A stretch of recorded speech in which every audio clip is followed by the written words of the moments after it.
Halo semuanya, kembali lagi di channel saya Ridya Cesar. Di video kali ini saya mau bahas tentang readiness atau kesiapan teman-teman untuk bisa kuliah negeri. Setelah sebelumnya saya bahas soal alasan, soal pendanaan, soal support yang diperlukan, dan soal persyaratan. Kali ini saya mau bahas soal readiness. Nah, readiness ini penting teman-teman. Untuk apa? Untuk bisa melalui semua proses yang ada. Tidak mudah loh untuk bisa melalui proses agar bisa kuliah negeri. Ada beberapa hal yang berkaitan dengan komitmen, ada beberapa hal yang berkaitan dengan kontrol untuk bisa melengkapi semua hal yang diperlukan. Biasanya dalam konteks persyaratan itu banyak banget hal yang perlu dipersiapkan. Nah, kalau tidak ada komitmen, kalau tidak ada courage, kalau tidak ada dorongan yang kuat, teman-teman mungkin saja tidak bisa meneruskan semua itu, atau mungkin bisa tapi tidak optimal gitu. Sehingga perlu juga dipertimbangkan tentang kesiapan teman-teman dan komitmen teman-teman untuk senantiasa mengupayakan yang terbaik agar bisa kuliah negeri. Bukan hanya soal sebelum kuliah ya. Sebelum kuliah itu maksudnya proses misalnya untuk dapetin beasiswa, proses untuk diterima di kampus tujuan gitu ya. Tapi selama studi ini juga perlu dipertimbangkan. Kita akan hidup di lingkungan baru. Kita akan hidup di negeri orang. Kita akan hidup bahkan mungkin sendirian di antah barantah itu.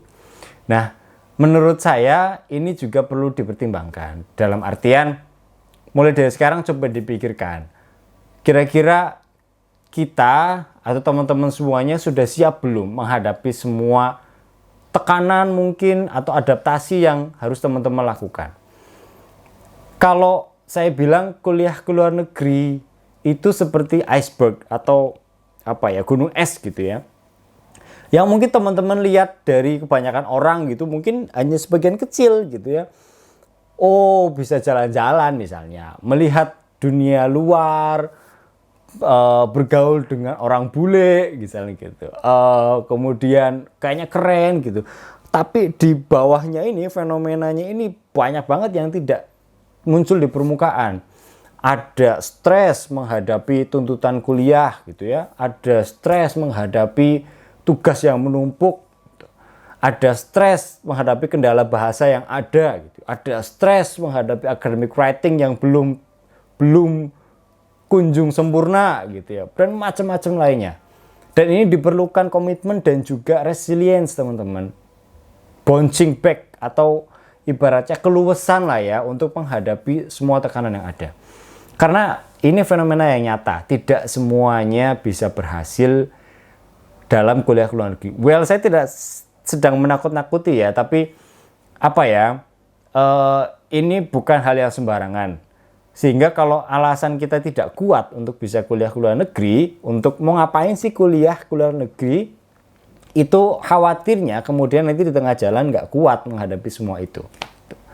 Makanya biasanya kemudian kalau di penelitian yang saya baca, ketika kita hidup di negeri orang gitu ya, di tempat yang baru, kita perlu punya teman yang suportif gitu ya. Itu salah satu cara untuk menghadapi stres yang ada di lingkungan baru.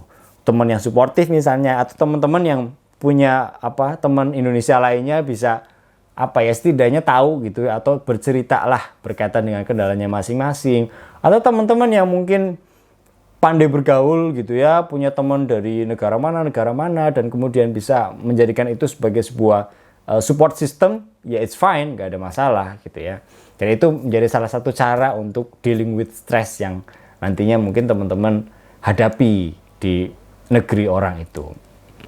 Nah, tadi soal sebelum diterima ya kan, kemudian setelah diterima, dan ketika menjalani studi. Nah, setelah studi beres, itu nanti kita akan bahas lagi di lain kesempatan. Tapi intinya adalah bahwa kesiapan teman-teman, komitmen teman-teman sangat diperlukan dalam menjalani proses semua ini. Sehingga sekali lagi ini bukan proses yang hanya iseng-iseng ya. Dalam artian kayaknya oke nih kuliah ke luar negeri, cobain gitu ya. Well, mungkin ada 1-2 orang yang kemudian punya motif seperti itu dan lulus dan berhasil, ada juga, tapi tidak semuanya seperti itu. Gitu ya, ada yang mungkin perlu struggling, ada yang mungkin harus menguatkan diri sendiri, dan menurut saya itu patut untuk dipertimbangkan kembali. Kalau misalnya ternyata teman-teman sudah siap dan bismillah ya, sudah kuat tekadnya, ya sudah, jalani saja. Mudah-mudahan nanti kemudian teman-teman bisa meraih apa yang teman-teman ingin capai dengan kuliah ke luar negeri. Semoga bermanfaat. Sampai ketemu di video berikutnya.